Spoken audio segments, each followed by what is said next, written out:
All right, this is Gym Crashers. My name is Dondo, and I have young man Dondo, my son Andreas, here with on the show with me tonight.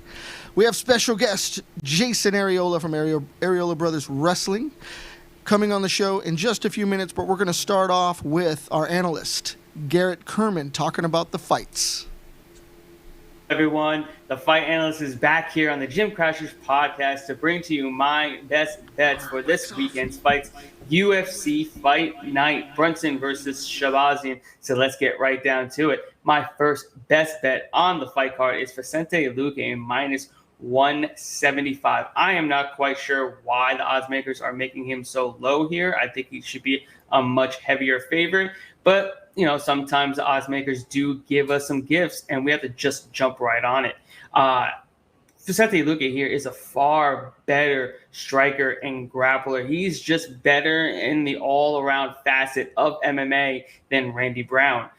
He's faced far better and beat better competition. The two fighters that they do have in common, both Randy Brown lost to both of them, whereas Luque finished both of them, and that was Bilal Muhammad and Nico Price, and he finished both of them and Nico Price twice. So I'm looking for Luque to bring the brawl out like he always does out of every one of his fighters, not named Wonder Boy Thompson.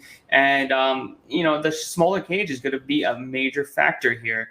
And as we've seen with Luque versus Price, I feel like it's going to be a lot of the same. Luque is just going to press forward and absolutely throw down. And I would take his chin over Brown's any day of the week. Punch for punch, Brown has no chance here. And I'm rolling with Vicente Luque at minus 175. My next best bet on this card is Jonathan Martinez at minus 225. Jonathan Martinez was very impressive in his last win against Andre Ewell. What really impressed me the most is how heavy of the leg kicks were in that game plan of his in that fight. And I think that spells a lot of troubles for Frankie Saenz. Saenz showed that he was susceptible to the leg kicks on Marlon Vera in his last fight. And if Martinez goes to that early and often, I see the same outcome as that Vera fight where Saenz was knocked out in the very first round.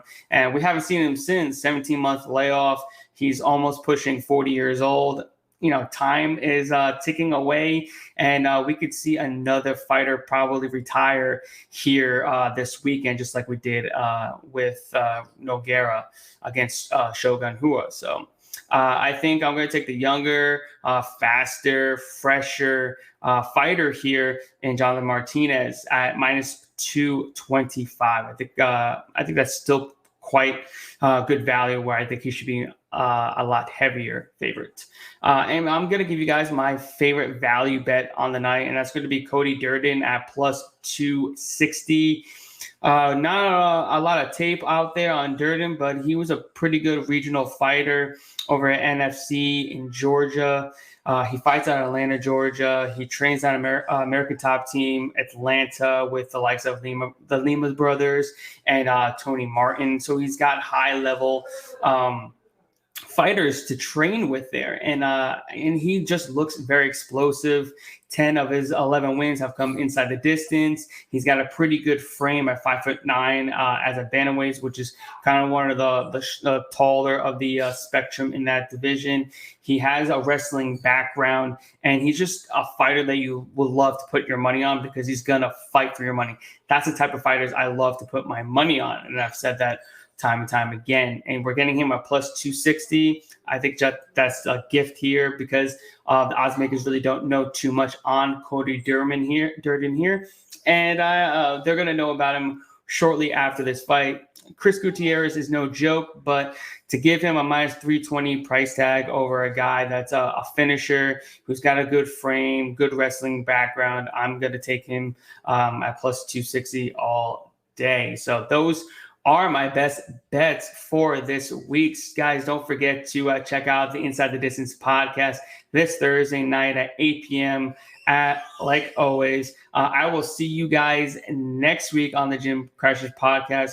I will see you all guys cashing out the ticket window. Let's cash these bets. You guys have a good one.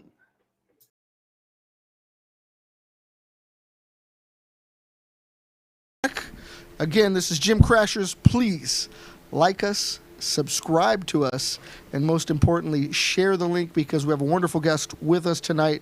We've got Jason Arreola from Arreola Brothers Wrestling here in Anaheim. How you doing, guys? Thank you for having me. Appreciate it. We love it, man. This is awesome just to have you here. We had your brother before. We see him in events often doing reffing and obviously competing at a high level. Now we got you and want to find out, what it's like to grow up with Richard Arreola.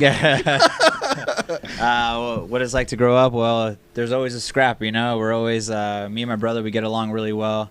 We're like best friends, but we always, he kind of instilled like that competitive mindset in me very, very young. I know, like, for instance, when I grew up, I was a little kid. My brother was in high school, and he used to set up all the local kids in our neighborhood. He would set up wrestling matches like WWE. So cool. Yeah, we literally go grab the mattresses from our parents' room or our room when they were gone working, pull them out in the backyard, invite all of my friends and neighbors over, and we just have a big battle, just big scrap. Savages. Yeah, so it was a lot of fun growing up. Like I said, my brother's a little bit older than me. Like, there's like a 7-year difference, but I was like my brother's shadow. I'm still my brother's shadow. We always go everywhere together. We compete with each other. We're business partners now. Like, we're just super close, so it's been an awesome experience. That's very cool. Where'd you go to high school at? So I actually went to Orange High School for about a year, and then I continued the rest from my sophomore year on homeschooling. Is that so you could wrestle more? Yeah, mainly that, and I was kind of like I said, I was a scrappy kid, so I was kind of getting into some trouble. You don't have to tell me twice. Yeah. Or the guy next to you. Yeah, I found myself always in the principal's office scrapping, I mean, I grew up in, like, Anaheim, Fullerton area, so my dad had got a job out there, moved to Orange. So it was a whole new city, new location. I was, like, the new kid. I was also very small, like, really tiny, so I got picked on a lot. So I decided to join the wrestling team my first year there. Like I said, after I was doing homeschooling, my brother just was like, hey, man, you got to keep wrestling. Like, the train doesn't stop. The next goal is we're going to go ahead and get you into college where you can go and wrestle, and we'll see if we can get you a scholarship opportunity and move on. That's pretty big for an older brother to look out for you and to tell you, what, from high school, you can do this. Because the jump from high school to college is not so natural for most people. Not everybody does that. Although it's on people's minds, not everybody makes that transition, and they certainly can't get a scholarship to do it. Right. So for him to push you at that level, it's an amazing thing. It doesn't surprise me. I've talked to Richard. He inspires me to get off my butt and go do something. You know what I mean? He's kind of that guy. But so you did just that. Were you able to actually move on to a university? Yeah. So what ended up happening was a couple years down the road, I went to Santa Ana College, enrolled in school there, ended up meeting the head coach there, who is Vince Silva, who's like a 3-time All-American from Oklahoma State. So had the opportunity to wrestle under him. Like I said, I was just a nobody. I didn't really wrestle in high school. I didn't compete at all. I didn't get to compete till college. And then, him, my brother, my family, they just got me to believe in myself, put in the work, and, great things happen when you don't cheat the grind. You're day in, day out, you stay consistent, you put effort in. Good things happen. I ended up All-American out there, which is like top 4 in state. You place top 4 in state, and then I got a scholarship to York College in York, Nebraska, in the middle of nowhere. Yeah, but that's Wrestling Central. Yeah, Wrestling Central. That's where all the big schools. You got Iowa, Nebraska's there. You got Oklahoma. It's like the pinnacle of wrestling if you want to get after it. So yeah. I mean, I guess to the average person, Nebraska is the middle of nowhere. Yeah. But to people that grapple, if you come from there, I mean, that's a pedigree that says, I'm going to charge. I'm going to, it's not going to be easy. You may call me a white belt, but I've got, 7-8 years of wrestling at a high level by that time because 4 years of high school and then your time there. So I often think that belts are an interesting thing because someone comes off the street and has that background. Is it really a white belt? You know what I mean? Yeah, it's tough to say, but like I said, like you said, it's just the experience all the time, and when you're out there, you're also going against high-level grapplers as well, wrestlers, right? They're pushing it, right? Like I go to all those tournaments, and every single tournament they got like guys from Iowa over there, Oklahoma City, Killers. Just killers, man. Killers. Like you got to be ready for a dogfight every single match. There's no such thing as easy matches, right? Every single match is like, man, this guy's like a 3-time, 4-time state champion, and like I'm just some kid from York, Nebraska, you know. But hey, I believed in myself. I put in the work, and you know, good things happened. So, how's the adjustment from being wrestling focused, which is an essential skill for MMA, but Jiu Jitsu is counterintuitive for some wrestlers because of the positions, and especially being on your back? Yeah, definitely. Let's just say it took me some time to get used to the playing guard and all that. I was just kind of like your typical wrestler. Like, I just want to go out there, outgrind everyone, push the pace. And then I think it worked for a little while, and especially like maybe like I started getting caught against higher level blue belts, especially purple belts. Like, they kind of already know the wrestling. So like, all right, I'm gonna pull guard, and you know they're gonna wait for me to come forward. I was getting caught in triangles left and right. It worked until it didn't. Yeah, exactly. So you know, Absolutely. I definitely had to make some adjustments with my game. Luckily, like I said, my brother, and then as well as Jiva Santana, Jiva, One Jiu Jitsu, repping One. the arm. Yeah, the arm collector. So I remember they would both tell me, be like, hey, at practice, look, we're not starting on our feet. You got to sit on your butt and you got to play guard. And I was like, play guard? What the heck is that? Like, no way. And, you know, I'd play guard. Next thing you know, like, literally, I want to say for almost a year straight, I was just getting passed left and right, like getting my butt kicked. But It takes a long time sometimes, you know? yeah, no, definitely. And, you know, it was just all the trial and error and, you know, playing with different situations there. And, Yeah. you know, I was able to evolve. And now I feel like I have a pretty decent guard now. It's like So. rewriting instincts. Yeah, you know, it's like being a white belt all over again, right? Sure, Like, you learn absolutely. something new. And I think you just have to have an open mind, because I know sometimes I think it's hard for some wrestlers to transition to jiu-jitsu because they're already like, hey, this is what I'm good at. I want Yeah. to stick with it. Meat and potatoes, man. Yeah, but if you want to get to that higher level or that next level and like your grappling game as far as jiu-jitsu, like, you have to be open to it. You have to learn how to play guard and deal with certain positions. There's just no way around it. So Absolutely. Have you spent most of your jiu-jitsu learning from Jiva, or was it anywhere else? yeah, so I started jiu-jitsu in 2017. I started in Lincoln, Nebraska, Lincoln Brazilian Jiu-Jitsu. So shout out to you guys, Coach Gray, Professor Greg. That's where I started. I was there for about like 4 months.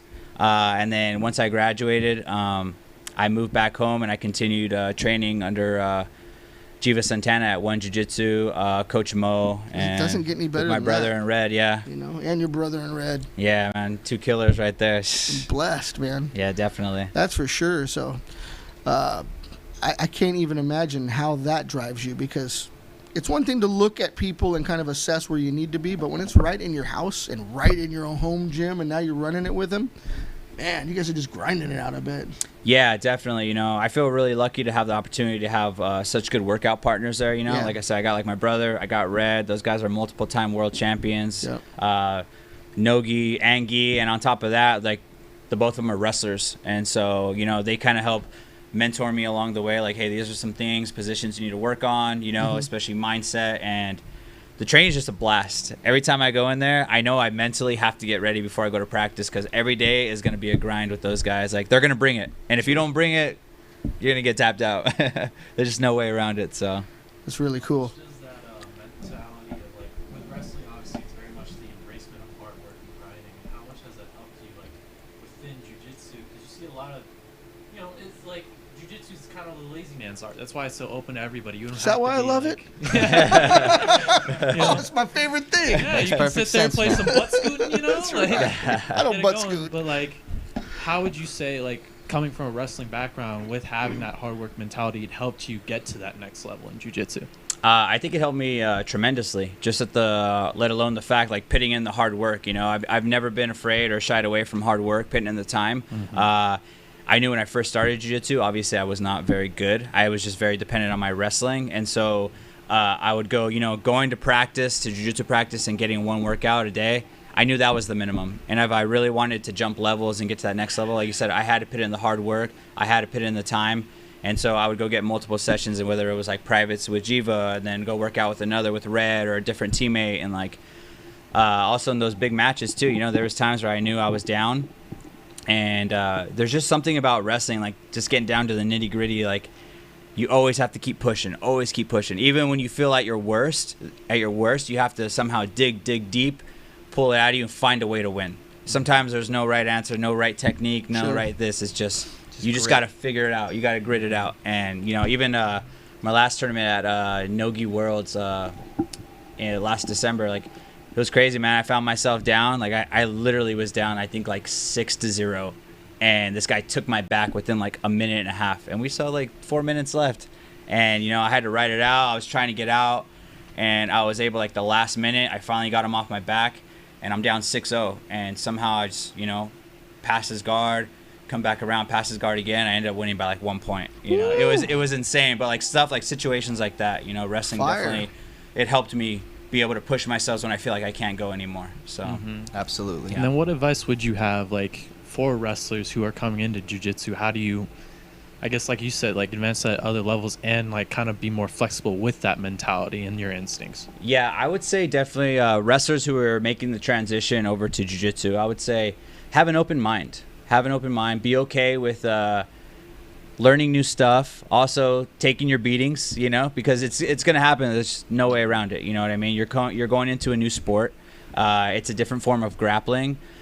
But, you know, being able to adapt your game and being coachable. You have to be coachable. And I think that's the biggest thing for a lot of athletes or, like, wrestlers that cross over. They're kind of, like, stuck in that mentality of, I'm a wrestler. I'm only going to just push the pace, or use my wrestling.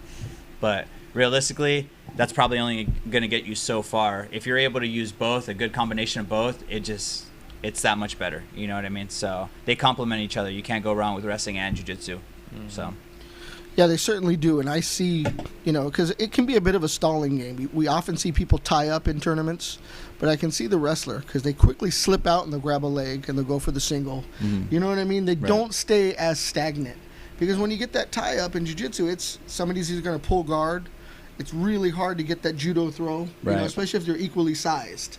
But when somebody has a wrestling background, then it changes the game considerably. Right. You know, but like you said, you know, some guy took your back. Not a fun thing to have happen early on in a match. Yeah. But it can happen. Yeah, definitely. Arm drag and they got your back. Yeah, it just, things happen, you know. It's this anything, like whether it's fighting, grappling, whatever, things happen you don't always expect, but you know, you got to make the adjustments necessary to go and to make things happen, to win or figure it out. And you know, on top of that, you know, I think it's just about having that good mentality, staying calm in those certain positions, because you know there's going to be positions you get stuck in, you're like, oh crap, what just happened? He took my back. But you got to stay calm, work your way through it, don't freak out, and you know, problem solve, figure it out. Was it culture shock moving to Nebraska? Man, let me tell you, it was big. Know. Yeah, it I was don't think I big time. could do it. I couldn't do it. I could tip cows and everything, but you know. Was there any tacos in town? So there was one Mexican restaurant, and it was called, I think it's called La Cocina, and it was like, I think I would have rather eaten Taco Bell than eat at that place. They love like their queso sauce, and you could tell it's straight from a can. Like, you know, I think the best part about that was the chips and salsa, and I feel like that's not saying much. You know what I mean? Yeah, But, you leave California, man, you don't get. I was spoiled here. I'm spoiled here. Absolutely. We all are. Yeah, definitely. One thing I wanted to ask personally, so to backtrack just a little bit, you had said that you had spent X amount of time in Orange High School, and then homeschooled, and then started at Santa Ana College, correct? Right. That's an incredible story alone, right? Most people that I know of with the little bit of wrestling background that I have, when they go to Santa Ana College, that's the spot to go to. That's a spot where if you want to advance, if you want to really test your skills, that's where you go. What was it like what were the nerves like going up against with that little chunk missing? But you had your brother. Right. So what was that like? You know, honestly, it was a little, not a little, it was really intimidating, just because I knew I was going into a room with a lot of tough guys. I think the year before, or maybe the year before that, they had just won a state title. Absolutely. And they had most of their guys coming back. And these are like a lot of guys from Orange County that are either already state champions in high school coming in, or they're state placers, and so they're blue chippers, right? Yes, and sir. I'm just, like I said, I didn't do anything. I always trained. I used to go to a lot of wrestling camps. That's one thing I used to do. Big plus. Yes, Big definitely. plus. Because I wasn't able to compete the actual physical, like regular season. But you were still in the game. Exactly. Always staying active. I was always training. My brother helped me out a lot. I remember that guy was working like 3 jobs so he can send me to wrestling camps because, you know, I was a high school kid. I didn't really have I didn't have much money. What a dude. Yeah, so that's a brother. He would work, save his money. So summer, hey, dude, like, here, go to the wrestling camp. And there was a couple times I couldn't afford it. Like for instance, Coach Jacob Hardman and Josh Holiday, Calvary Chapel High School. Yeah. Those guys. Church they'd boys. Yeah, Church Boys, man. Shout out to Church Boys Wrestling. Killers. They used to let me mop the mats in between intersessions so I can wrestle at their camps. So Beautiful. as long as you're willing to try, there's always a way. Absolutely. So, but yeah, going back to your question, it was a little intimidating at first, but I had a really good coach there. He was all about self-belief, believing in your training, believing in putting in the hard work and effort, and I was consistent every day. I didn't cheat. I always showed up to practice. Like I said, I always trained at least a minimum 2 times a day, sometimes even 3. Incredible. And I just felt like that's what I needed to do. And I even acquired my own little workout system where after my training, it was like 100 push-ups, 100 pull-ups. Just that extra. Yeah, 50 sprints. But that was like my little thing that mentally for myself, it kind of gave me that edge or told me. Put you at hey, ease. Yeah, and it almost gave me confidence. like where, hey, I belong with these guys. Absolutely. And if I knew I couldn't beat them in the wrestling room, when we would go on our team runs or sprints, Outwork them. I had to beat them, outwork everyone. Always. If you can't win over here, you're going to win over here, and that will Exactly. all equate somewhere. Exactly. Absolutely. And that eventually carried on to my wrestling. And I think that translate or relates with what he was asking. where Exactly. Will that grit carry, and absolutely. Yeah. That's so, an incredible story. I really, really enjoyed that. I dig it because it's not the same story we hear from Nebraska. So you're doing jiu-jitsu out there, and then you find Jiva, which is, I don't know what goes on out there for jiu-jitsu, but I know Jiva's style Mhm. and what he teaches at a high level. And he'll tell you right now, somebody would just, offer me a fight, I'll fight. He's that guy. He's ready to go all the time. Yeah, always. Send it to me. I'll go. Whatever. UFC, whatever. So Yeah, definitely. you step in with those guys, and with the gi, of course. That's a whole different thing. How'd that Yeah. feel? That was tough. Like I said, it took me some time to adjust to it. I remember like the first, I think, month or 2, I hated it. I hated the gi. I'm a I hear it all the wrestler, time. so yeah, I'm a wrestler. I'm I heard like, it from hey, that guy. I like the no gi. There's a lot of drag. Yeah, a lot exactly. of drag on here. And I didn't understand it, right? Because it almost felt like if there was like a video game, like no gi, like it's like a video game. There's like 20 levels, right? And then no gi, it's like there's like 100. There's a ton. There's so many grips and like Absolutely. lapels. And like I was like, what the heck is this? Like Yeah. it's so much to learn. What are you trying to undress me while I'm doing jujitsu? Yeah. So it definitely took me some time, but like I said, I think going in there with an open mind and just a willingness to learn. And I asked a lot of questions. Yeah. If we're being honest, I probably annoyed the crap out of Professor Jiva. Sorry, Jiva. I would always be like, hey, coach, like, what is it I'm doing wrong? Yeah. Or like, how do I work on this lapel tie? He would help me adjust it to my wrestling too, so that was kind of the nice thing. I think Jiva's really awesome for that. He's really good with wrestlers. He likes wrestlers, and he adapts the game for them, Yeah. so they have success. His understanding of the fight game from different angles is so imperative for a solid instructor to have. You guys get all that because he can fight. Right. He can wrestle. He gets it. You know what I mean? Mm-hmm. That's so cool. I really admire him for that. And the fact that he'll step up. He just has that attitude, Yeah. Tells me every time. I've interviewed him before. It's like, I don't care. If they send me a fight, I'll take it. I don't Yeah. care. Even Professor Jiva now, he rolls like with all of us, right? Like pre-COVID, before all this stuff, when we were at the gym, he'd be like, "Oh, Jason, come over here. Red, come over here. Rich," or like he'd wrestle with our jiu-jitsu with all of us, and man, High level dudes. it's funny too, younger. because like we're out there like bringing it hard, and like Jiva just flawlessly just tossing it crazy? over the head, arm bar. You're like, what the heck? Like, Yeah. he's Yeah. a wizard, man. It's awesome. That's kind of crazy that you Yeah. can get to that level and maintain that, Mm-hmm. I guess that's the ultimate goal. I mean, he's not that old, but you know what I mean? Right. You guys are probably half his age, Yeah, no, he's just a stud, man, and he's just technically sound. He's amazing at breaking technique down. Yeah. And he loves all of his members there, everybody Yeah, there. it's He a loves all family, of us. dude. Yeah, I could tell. I we're could a tell real the close vibe. knit. Yeah, we're all close, so it's awesome. And there's high level people there. I mean, I've even seen, the LFA champ, Vanessa Demopoulos, is training with you guys, but now she's at UFC Contender right now as we speak. Yeah, she's a beast. I roll with her a lot. Man, she Alex brings Perez? it. Oh yeah, Alex Perez is there. Shout out Love to that Alex. dude.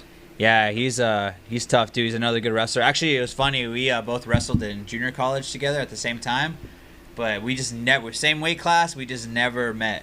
That's crazy. So we always give each other a hard time, like, man, I wish we would have wrestled. You know, we never got that chance to wrestle each other, but he's a beast. And he's Yeah. crushing it in the UFC right now. He's about to become the dude. He's Yeah, killing man. it. I'm rooting for him. Right? Hope he gets it done, yeah. I think so.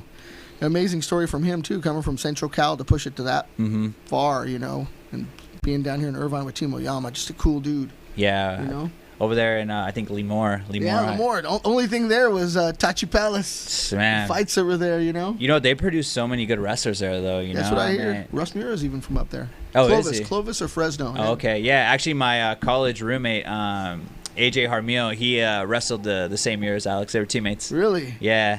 So it's a small world. The wrestling community is small, you know? So, Yeah, for sure. At that level, yeah, once you get to state champs and stuff, yeah. definitely small. Yeah, And that's then when they awesome. move on to university, like you, Jesus. So you come back from Nebraska. You start with Jiva. What was the ultimate goal? Did your brother and you talk about maybe opening a wrestling school one day, or was it let's just keep at it? Yeah, you know, I think we always kind of envisioned it growing up. You know, even when we were younger, we're like, hey, you know, one day we're so into wrestling, and like, I know we want to do something with wrestling. And eventually, once I moved to Nebraska, I finished up school, graduated, and I thought it was time to come back. We had those conversations. We're like, hey, like, if you're going to do it, I think now is the time. You should move back, Jason. You know, like, let's start our gym. Let's start, you know. And then now he made the transition to Jiu Jitsu. So we're actually He's wanting killing it. Yeah, so we're just like, man, like, you know, come out here, come train with Jiva, Red, me. Like, we'll compete all the time. Because out there in Nebraska, I liked it a lot, but it was just one of those things where, like, just to go train was hard because I lived like almost an hour and a half away. So it was an hour and a half one way to go train jiu-jitsu. So I would stay there for like 3 classes and then drive back. I wouldn't get home till like almost midnight every It's night. a whole day of training. Yeah, really. and on top of that, there weren't really any tournaments. I think the nearest tournament was like the Chicago Open for IBJJF, and that was like once every 3 or 4 months, you know? So this is like the Mecca. This is where all the good competition That's a is, fact. all the tournaments. So I was like, you know what, if we're going to do it, like, this is the place to do it, and the time is now. So You're absolutely right. I think we're inundated with jiu-jitsu. I don't know how COVID's going to affect the small guys. Maybe they'll make it out better. I don't know that the bigger dojos can make it, the big super dojos like UFC, yeah. right? Because that's a game of having numbers versus if you're small, you can really focus on 5 to 10 students at a time Right. and develop them and really grow their skills, you know? So I wonder how it's all going to play out because this is all new territory for all of us. Absolutely. And, you know, I think the biggest thing, like, I know at least for us that's helped us have some success and during these tough times is just kind of staying in contact with our members, you know, reaching out to them, checking in on them, making sure they're okay, you know, let them know we're thinking about them, and also offering different things as far as ABW online. You know, we're doing that. We started this technique library. They can access it anytime. We're also doing live practices for them, and then we're going like adding strength and conditioning in there, as well as like kind of like mindset mentality, like Mondays, where we just have a little talk with them, like a little 20-minute segment, talk with them, interact, and a lot of Q&As. So just stay engaged with the audience, you know. And I think that's what a lot of people need right now, you know, because nobody likes being stuck at home. You know, they want to get those workouts in still, trying to stay in shape. People are just hungry for it, you know? Yeah. Is ABW online something that only members can view, or is that something people can log on to and check out? Yeah, so we actually have our ABW online is we have offer a subscription to anybody. You can go ahead and purchase it we have it on our website as well as our Instagram.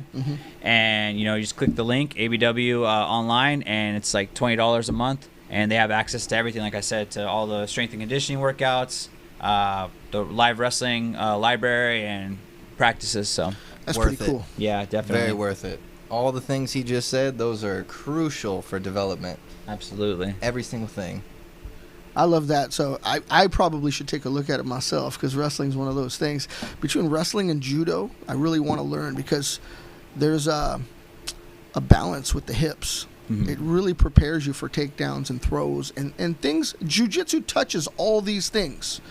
But I feel like there's components in wrestling and even components in judo or sambo where you can really put someone hard onto their back and almost takes the fight out of them. Yeah. I've seen some judo throws and it's like the guy's done. Right. You know, and you haven't even got on top of him or submitted him, taken a position or any of those things. So the guys that really have those skills, and you can see it in UFC even, some of those throws and those takedowns, it's so solid that the fight's almost done Yeah. just by that slam onto their back. Like you said, it's just like a lot of hip movement as well as like counterbalancing, like using your opponent's weight or their movement against them, right? Their momentum. So Absolutely. The counterbalance thing, that's the component that's so incredible. You can envision a throw, and then somebody changes their hips, and they get the other guy, and whoop, and they're gone. Exactly. It's like, what in the hell just happened? You see it a lot in sumo too. Yeah. Like the Yeah. very One thing graceful, I've noticed- massive humans.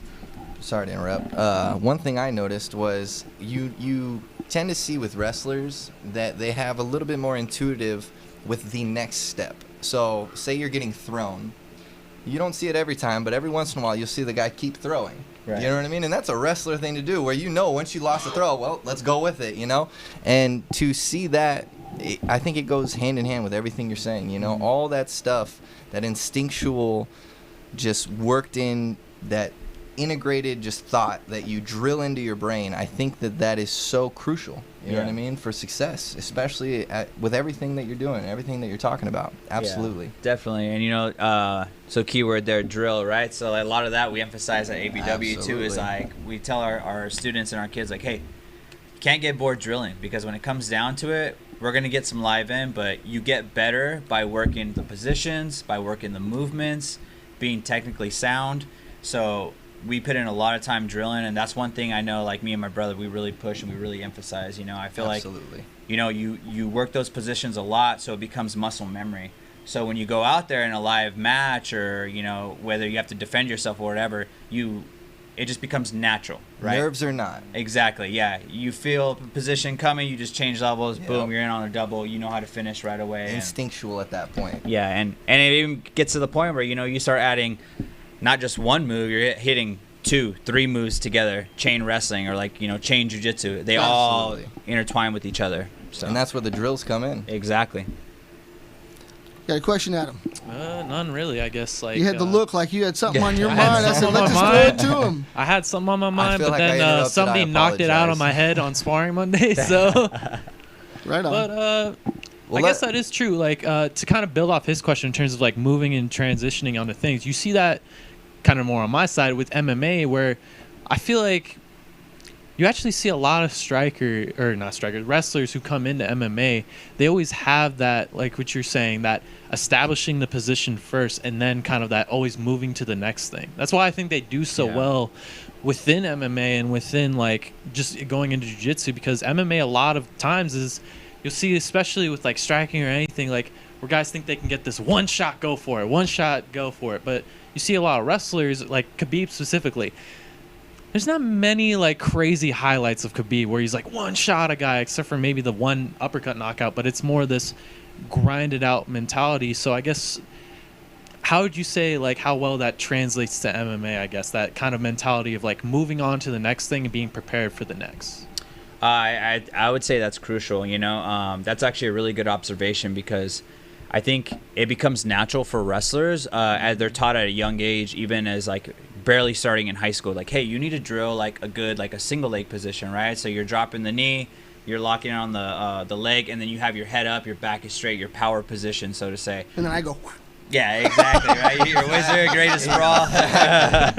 And like, but so they drill that a lot though, and it becomes repetitious and repetition. And I feel like at the highest levels, like the guys like John Smith, the Jordan Burroughs. Jordan Burroughs is known for his blast double, but it's not like he just drills that move every once in a while. I can tell you he's probably drilled that move like a million times in one practice. You know what I mean? Like just as much as he could. Over it. Exactly, right? Like it's insane.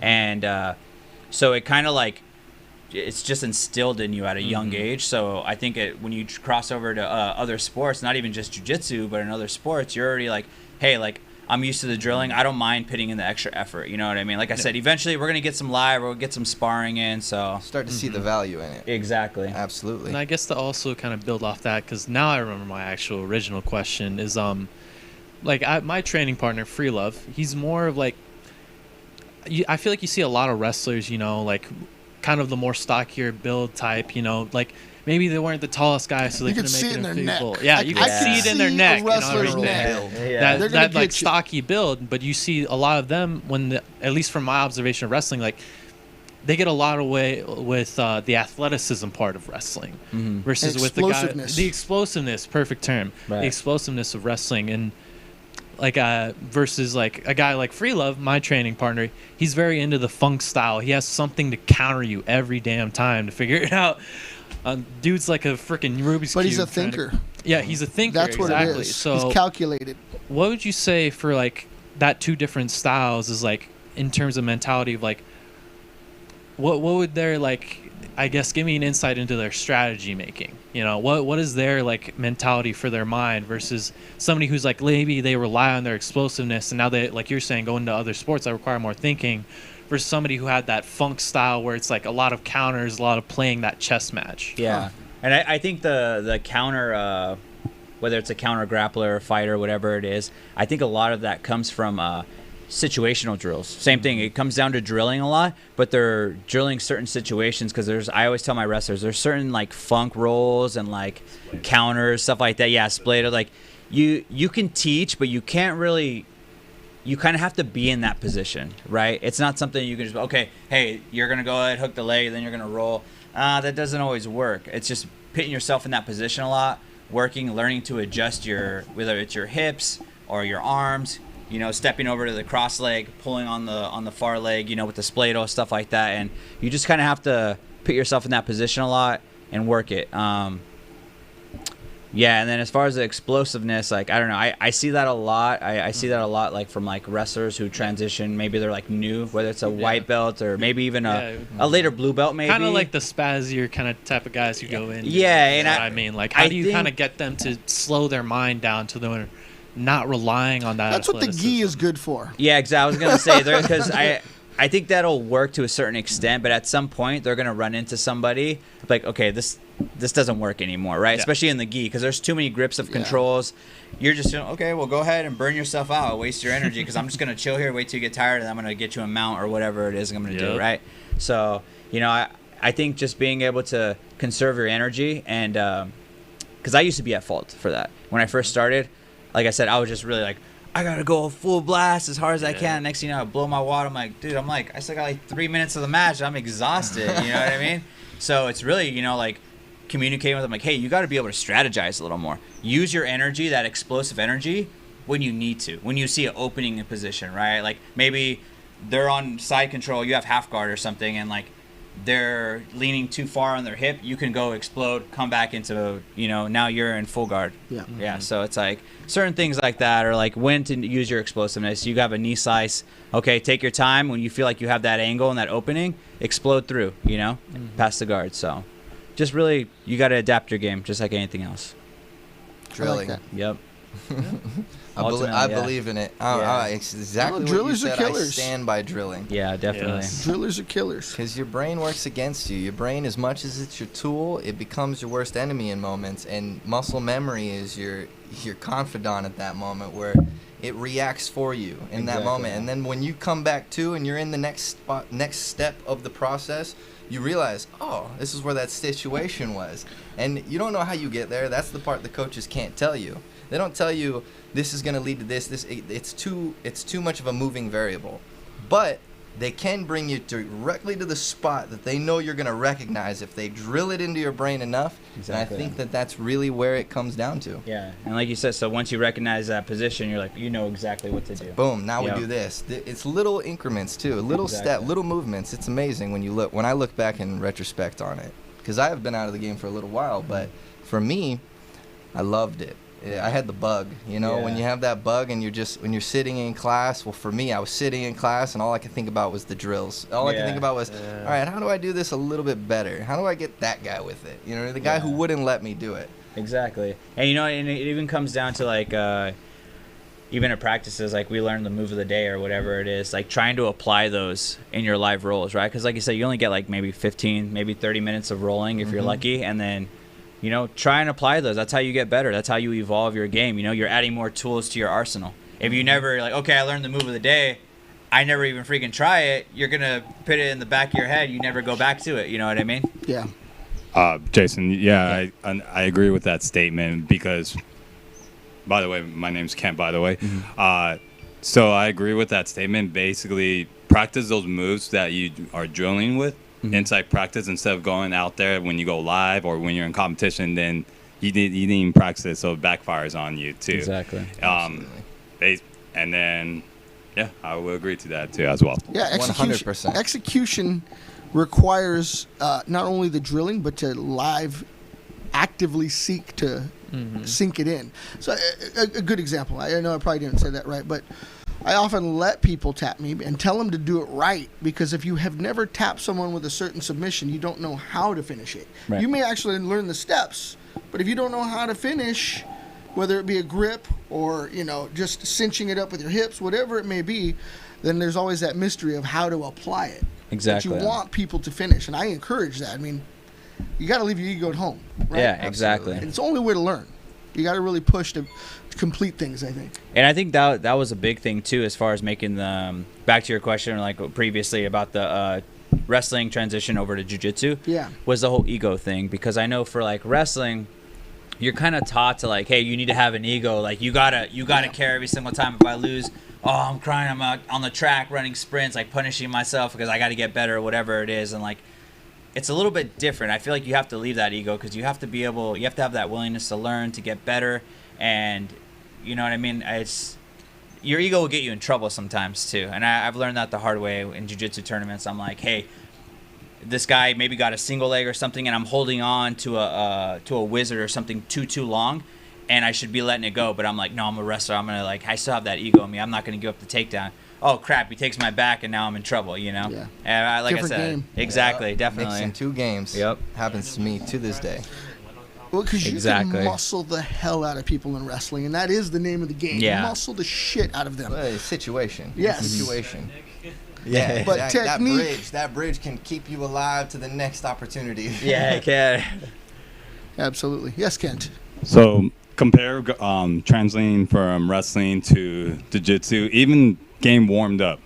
I don't know from your past experience, but whenever we got warmed up back in the days from wrestling, you would look at your opponent and you knew like, I'm going to destroy you. You could We size them. always want that instinct no matter what. Right. But it's like, for the lighter weights like myself, we didn't even want to look at each other. We didn't even like acknowledge each other. We were just like in our own zone, like, I want to talk to you. We're going to destroy each other. But would you agree that in now translating to jiu-jitsu, when you guys are getting ready to competition, we say, let the best man win, and God bless your soul and everything?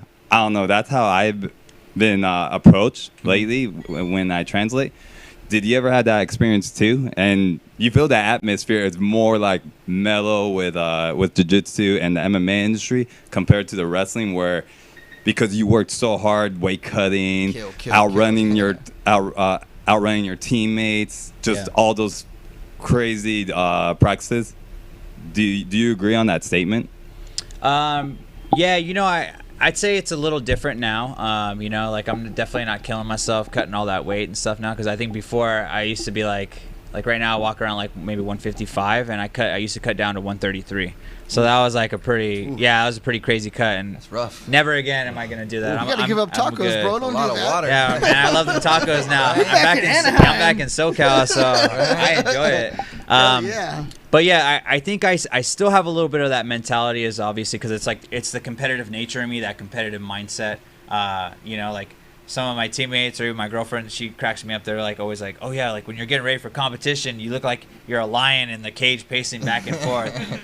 But that's just kind of like my own little ritual, my little thing that it gets me going. It gets me in the place I need to be. It gets me focused, and it keeps me grounded, right? I don't feel like I'm hyping myself up too much, or I'm keeping myself at a good, calm demeanor and just trying to focus on the moves I'm going to do in my match and mentally prepare for warfare. Because, I mean, that's what it is, right? Like, It's hand-to-hand combat.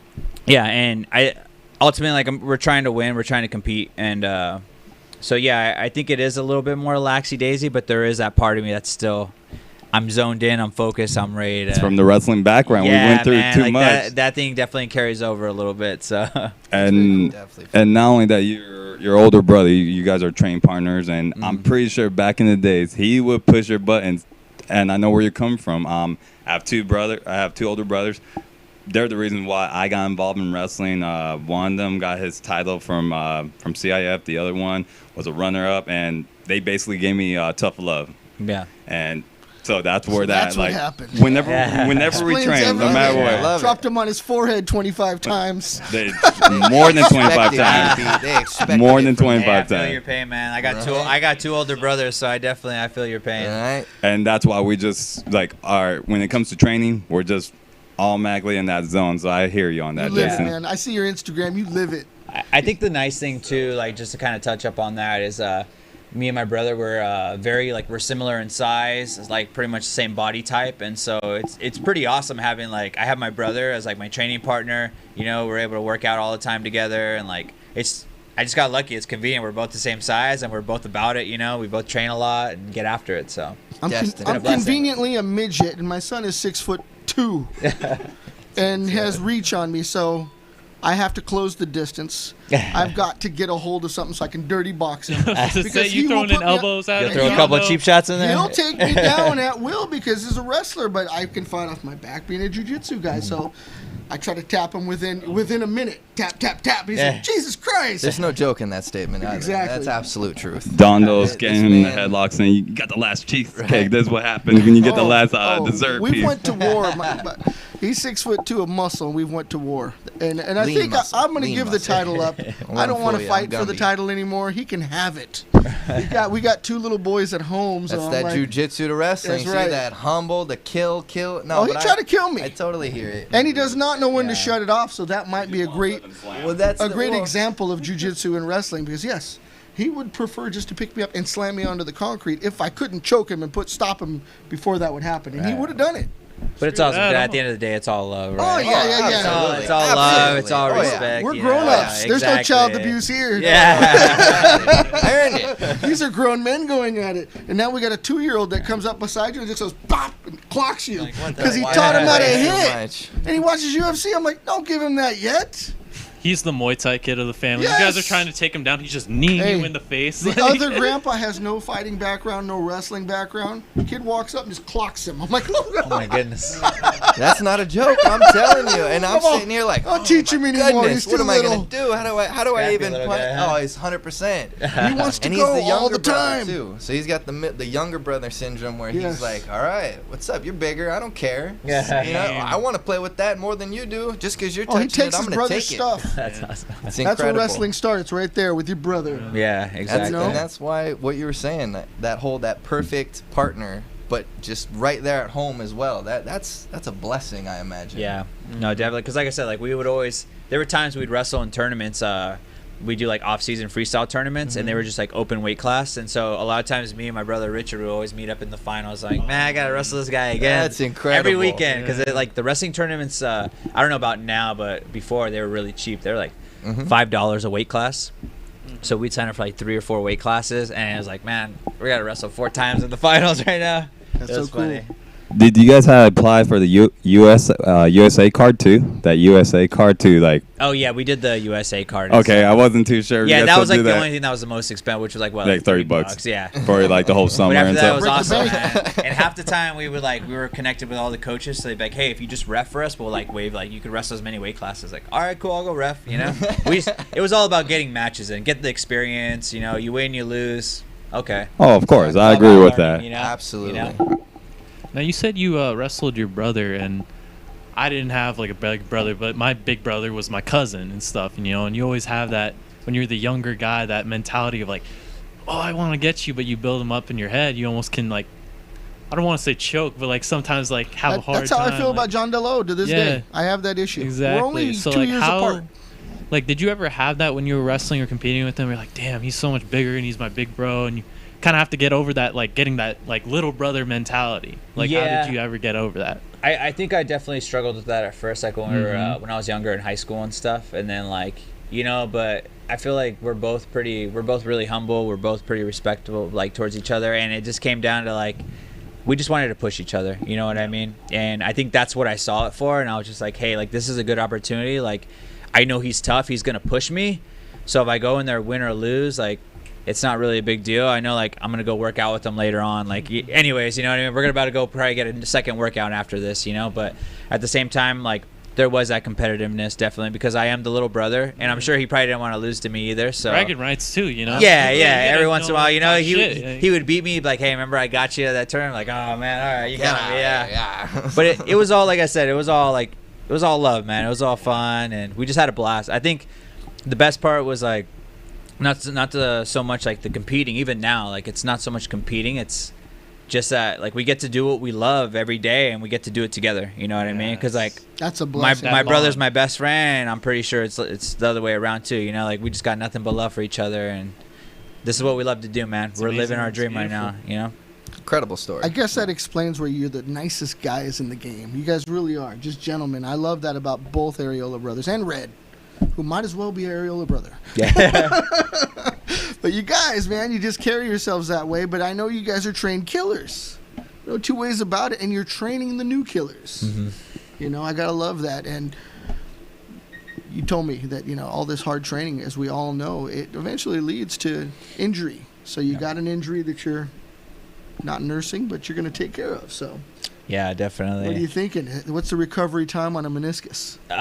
So yeah, I tore my meniscus a while ago when I was wrestling in college, probably like almost 5 years ago. And I knew it was torn, but you know, I just kind of toughed it out. And now leading up all the wear and tear, it's time to take care of it. And probably in about like 2 weeks, I'm going in for surgery. So the recovery time's looking like 3 to 6 weeks. That's not bad. Yeah, with 3 to 6 weeks, that's like to start walking right on crutches again, and then 3 to 6 months for full recovery, most Do likely. you feel like the Tin Man where it just becomes kind of locked up at times? Or Yeah, and you kind of just learn to deal with it. Honestly, like the last probably like couple weeks, it has been getting pretty bad. It sucks, you know. You never want to go and have an injury, and then this is like the first big injury I've ever had. You know, hopefully that's the only one. Knock on wood. Knock on wood. But it's just one of those things where, you know, you just go ahead. You deal with it. It is what it is. If any times to do it, it's probably right now. You know what I Yeah, mean? you're young, Right now you'll is the time to recover. do it. So that way, when I heal up, I'm ready to go. You know, I was hoping and planning on doing the ADCC trials. yeah, So we'll see, though. that's cool. Yeah, I definitely want to get into that. You know, we just had Red in there last year. Where are the trials going to be held this year? So they're going to be the West Coast ones. I think are going to be in Las Vegas, possibly. Okay. Yeah. 'Cause I saw something else. I don't know if you saw recently ADCC stuff in. Is that what it is? I saw some stuff coming up. I wasn't sure if you saw it. Yeah. I don't recall fully what I saw, but I thought it was at Birchex. Oh, was it? Yeah, Really? yeah. Some ADC with bullpen series. I don't know. I was hoping you'd know. No. Mercedes got a license to do combat jiu-jitsu In Arizona. Yes. So Mercedes see. and Anthony Burchek are the Combat so- Jiu-Jitsu Commission for the state of They're Arizona the commission now. for Arizona now. Yeah, so Legit. Oh, awesome. that is legit, man. Out in Tucson 10th Planet. Yep. Yeah, they're good people. Very And, good. and shout Yeah, out to they are. Burchek who just won, at overtime, just Jiu-Jitsu won overtime. Yep. Oh, nice. Yeah, it was Did it. awesome. That was fun. It's a different kind of event where they start in position, either spider web or back, Mm-hmm. and they go right into EBI rules, and they got to, fastest escape or fastest submission.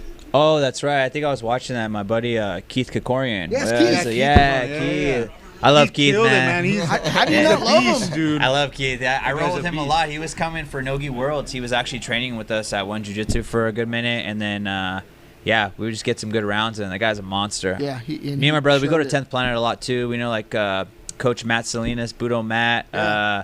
Keith Kikorian, all those guys. Oh, Mike Jeff John. Oh, Mike John. Mike yeah. John. Homie, yeah. Yeah, that guy's a beast. I haven't rolled with him yet, so hopefully once I heal up Watch and those everything, yeah. guillotines. Yeah, that's what I always hear. They're like, "Hey, watch out for his guillotines." So, Mike John, I know the guillotines are coming. Very cool. Yeah. So we got to bring on our Bloody Knuckles segment. We've got Adam Araby, and I forget, are we calling this the Bloody Breakdown? We got to give Adam the microphone so he can do his segment. He could holler, but the Bloody Breakdown with Adam Araby. Going to talk about what do we got? UFC on deck. Yeah, UFC. You gotta switch him out. Okay. Yeah, the voice of God or what? Well, he is the voice of God. Andreas, you want to switch out with Adam Araby? Let's switch him out. Take my spot. It's all you, Adam. Actually, you know what? Take this, Andreas. You talk about fights with him. You watch fights. Let's do it, sir. You bring it out. Well, Come on, I'll bring it watch up for with me, you. Robert. Yeah, send it through. Let's see. I know I got Take some it out. wrestlers here, Oh, but this double is A. a very Double A. fun, striking match Yeah, Turn this tonight. corner. I Look love at, look it. at the roof. Exactly. All right. All right, So- let's hear it. Let's to start off with the first fight of the night, which is a very, very fun matchup of Kevin Holland and Trevin Giles. Now, both these guys are very fun strikers to watch. Although, I will say, like with Kevin Holland, I was watching some of his recent fights, and dude, man, this guy is fun to watch. Like, I'm surprised not many people know this game. He has some of my favorite elements of a striker, which is explosiveness, athleticness, and ability to find range for that explosiveness. Because a lot of times when you see a lot of like athletic guys when they learn striking and everything, they kind of let their, I guess, explosiveness bull rush somebody and kind of take him over. Not with Kevin Holland, actually. You watch a lot of his fights, he's actually very good at finding the range within that like explosive area. He's throwing side kicks. He's being long with his punches. Great power at middleweight. Playing chess. Playing chess, exactly. But also a great athlete within that striking. But Trevin Giles, that dude ain't no joke, you know. In his third pro fight, he fought Brendan Allen, of all people. And Brendan Allen, a great wrestler, as we've seen, especially in the UFC, he actually was able to like stuff a few takedowns, make some sweeps, have some transition. I was surprised. Which was no easy feat, I imagine. No, it was not with Brendan Allen. Right? Granted, it was a smaller Brendan Allen in comparison to now, but still, Brendan Allen. Still Brendan Allen. It's still Brendan Allen. Exactly. Now, I will say I was not really impressed with his last wins against James Krause, I believe. Although James Krause is technically a 170 moved up on like 1 day's notice, but Rough. that first round, you could kind of see a little bit of the holes in his games. Like, he got a little tired, you know. He was, like, Krause, obviously a high-level grappler, took his back, had a few moments where he didn't know what to do. Personally, on this fight, like, if Trevin Giles takes it to the ground, I think it's going to be his fight, personally. But we haven't seen many takedowns, a lot of him. He likes to keep it standing, you know, keep his punches long, box him up a little bit. But if you do that with a guy like Kevin Holland, like an explosive, like very rangy athlete throwing side kicks and a lot of things, where I think he's going to possibly, you know, stop Trevin Giles from coming in using that range and those side kicks. Mm-hmm. I really like Holland if it stays standing, but if it goes to the ground, it's going to be Giles' fight. What do you guys think? Well, based off the information given, I think that it will definitely be a chess match. It'll be a definite feel out in the beginning. And depending on who is the intimidator, I think that'll dictate which direction we're going to see the chess match really lead. So what I mean is that if the more versatile fighter starts to show just one side of his game, you know, I always lean on the more versatile fighter. Mm-hmm. Explosiveness, all these things, I believe that they're training for they're expected to have these things. If not, well, then you're gonna lose, you know, because if you can't read your opponent, it's gonna be a bumpy road, you know. So Definitely. it's gonna be, like I said, it's too early to put my name on someone or to put my bet on someone just yet. But like I said, I like where you're standing with it, though. Absolutely. And you said Trevin Giles, he's a grappler, right? No, yeah, I would say he's more of a stand-up kind of striker, but he has some, like, he's decent. He knows what he's doing when he's on the ground. Right. Like, he definitely doesn't look like lost, but I've seen him struggle with, like I said, James Krause, a high-level grappler and stuff, but he definitely, like, has some sense of what he knows what he's doing. Ken, you got something you want to input? Well, Giles, the one thing about that I gotta give my respect to him is that he took some time off from the MMA industry to get his to become a law enforcement, and so he took those years off. Wow. Incredible. MMA is just part time to him. His true career is the law enforcement, so that's where I think that he's not really all there during his fights. But like I said, he's still staying active. He got the win. Great athlete. That was a really great fight, by the way. Props to James and Giles for performing that night. Oh, that was fun. Yeah. Oh, great little backstory about Trevin Giles. Right. I want to root for him a little more I now. was gonna say, I he's got wanna go for Giles on another this one. fan in his corner now. I like it. Exactly. I gotta be honest, I was leaning towards Holland on this fight just because of that explosiveness, but now I learned the backstory. I'm kind of rooting for Giles. Jason, you got a pick on this one? Yeah, I'd probably say maybe Giles, if you can, you know, get the takedown, take it to the floor. Kevin Holland, you know, like you said, he's got that long range. Good striker. He's very diverse. I think that can be dangerous, but especially a striker who's very diverse because he can hit you from anywhere. You know what I mean? So it might be a good idea to play it smart, take it to the ground, and work from there. Now on to the next fight, which I think this could potentially be fight of the night, if not with like the fight after it. But this one is a rematch of Lando Venata and Bobby Green. Now, Very nice. I was watching a lot of Bobby Green highlights, and Bobby Green has fought a lot of high level competition, you know, in the lightweight division. 25 fights. Yeah, a lot of fights, a lot of experience. A lot of experience, yeah. You know, been in the UFC for a little bit, you know, fought in Strikeforce, fought at a few local shows. And the one thing you always see with Bobby Green, and you could kind of even see it in the last fight with Venata, I think Bobby has like very underrated boxing, like amazing boxing skills and head movement. You're seeing this guy, he's picking people apart, being long and rangy with his punches. Meanwhile, he's getting you to counter playing the head movement game, which is not a thing.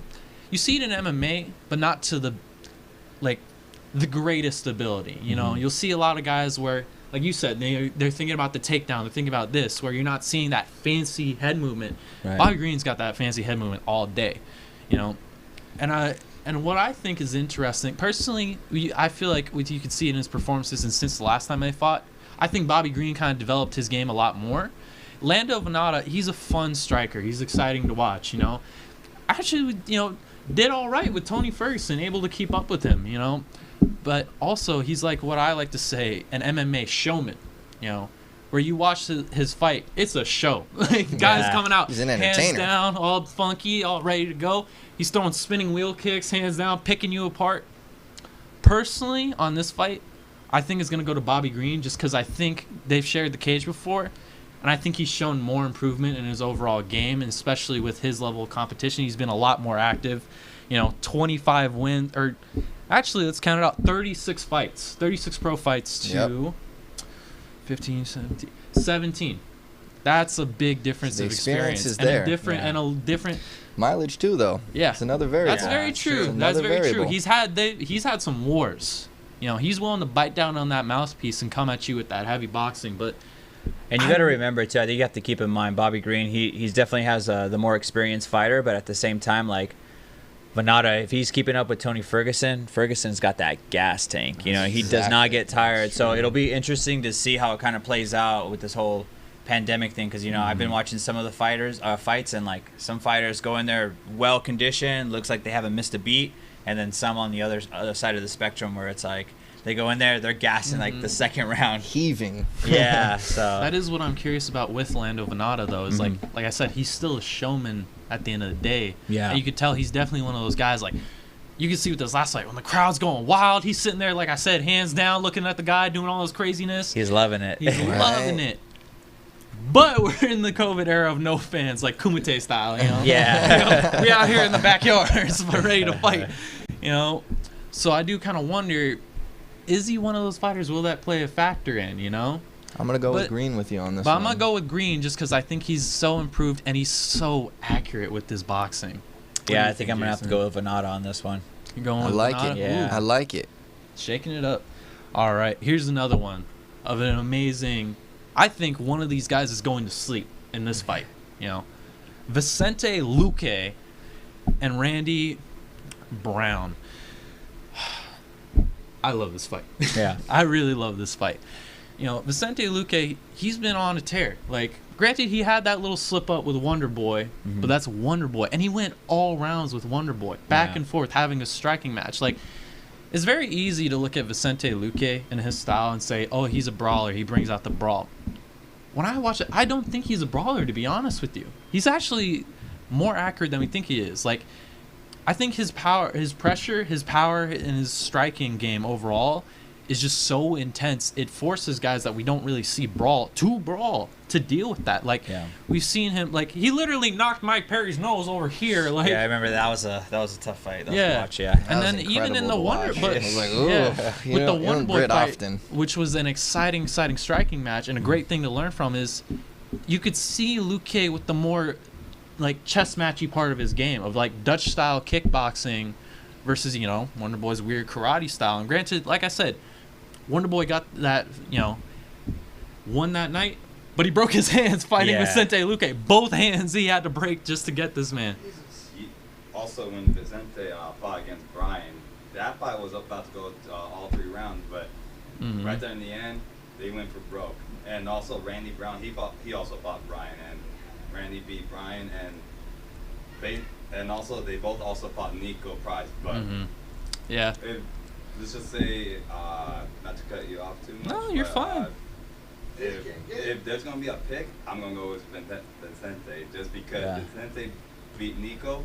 Randy actually got knocked out by Nico, and Vicente, like I said, he's not a brawler, but he's pretty crisp with his striking. So And Yeah. Very that's good actually a data. great fight Very to bring good up data. about Vicente Luque, even though I'm on the Vicente Luque hype train and fan club.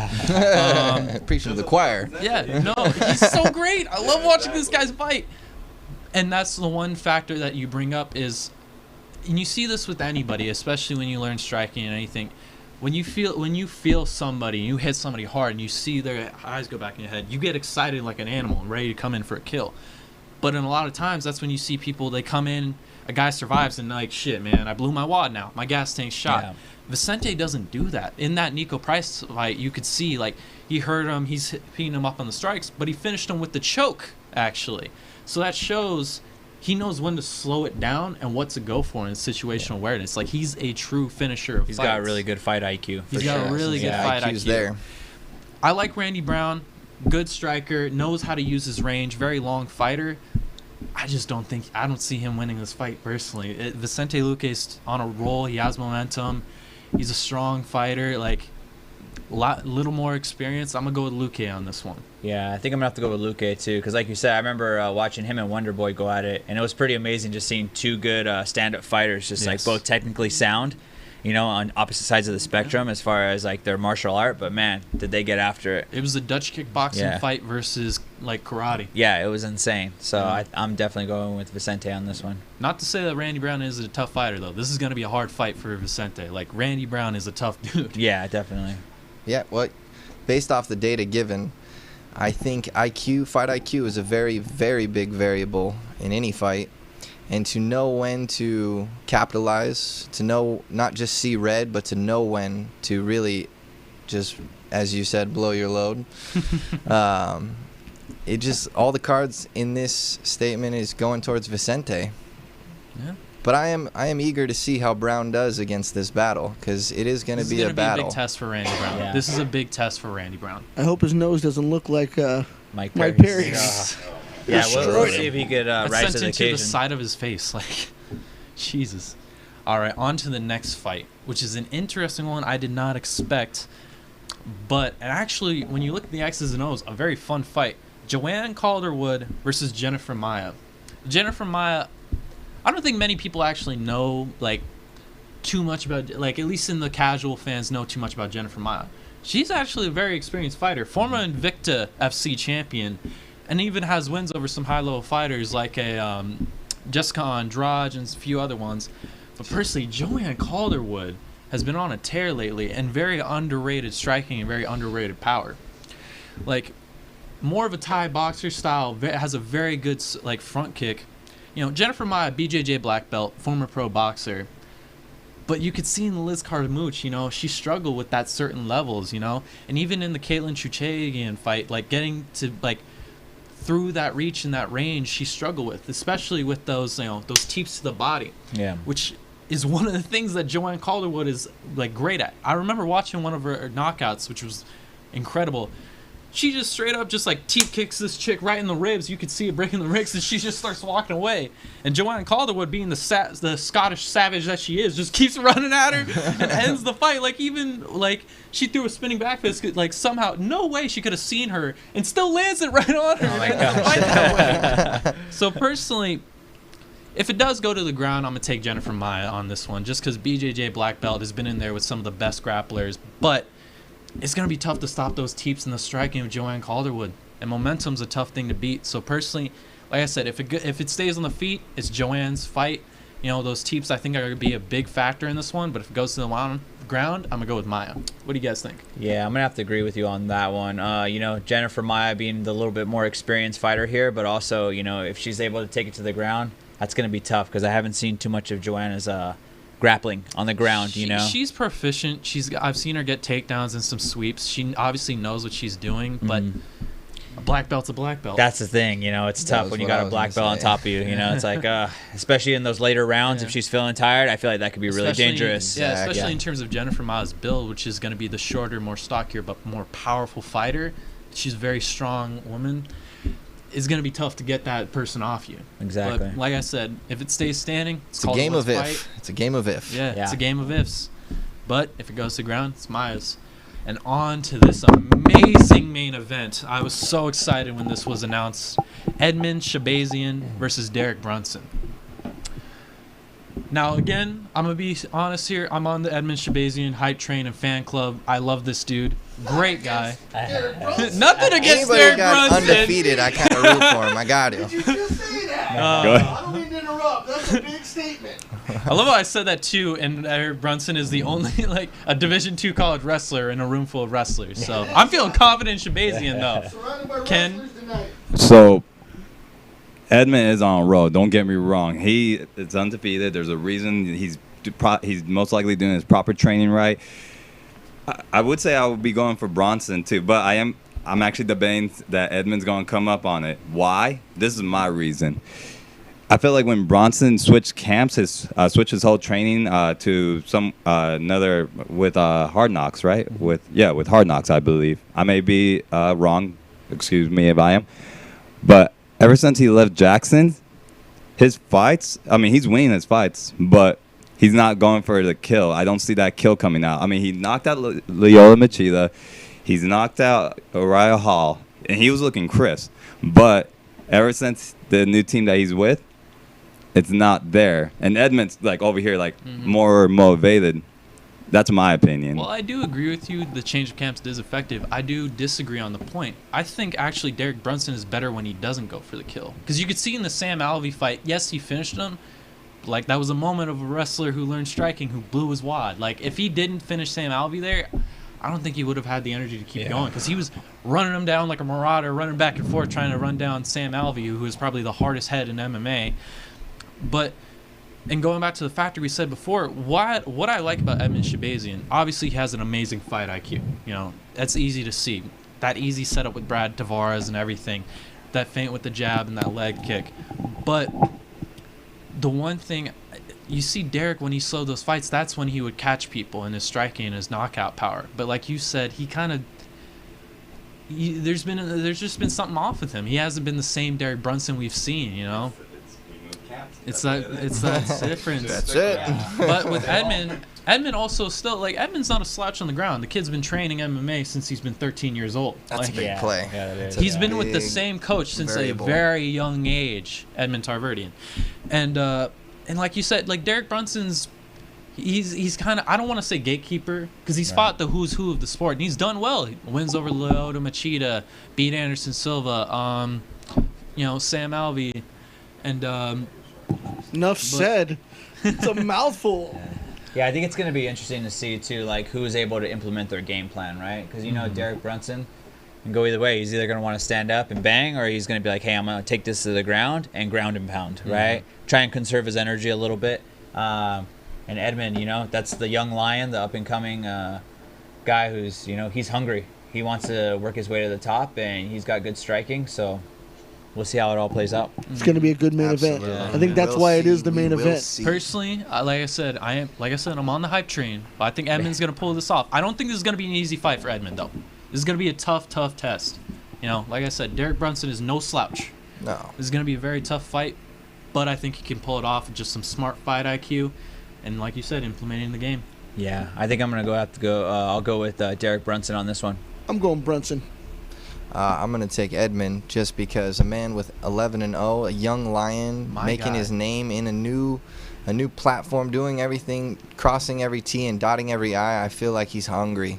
Yeah. And it's not that it's going to be an easy match. I'm not discrediting Derek, but what I do believe is when someone who's had an undefeated record before, I know what it's like to feel that pressure and really want it, And when you lose it's a different game, a different mindset, a different humbling experience. But to maintain those double zeros next to your winning streak, it's a motivator within itself. Absolutely. Yeah. And I like that the way you put middleweight that. Weight class is No. no joke. No, It's no it joke. is- It's it is stacked. It has become one of the Exactly. tougher divisions. Very cool. All right, guys. All right, Mr. Araby, where can people find you on social media?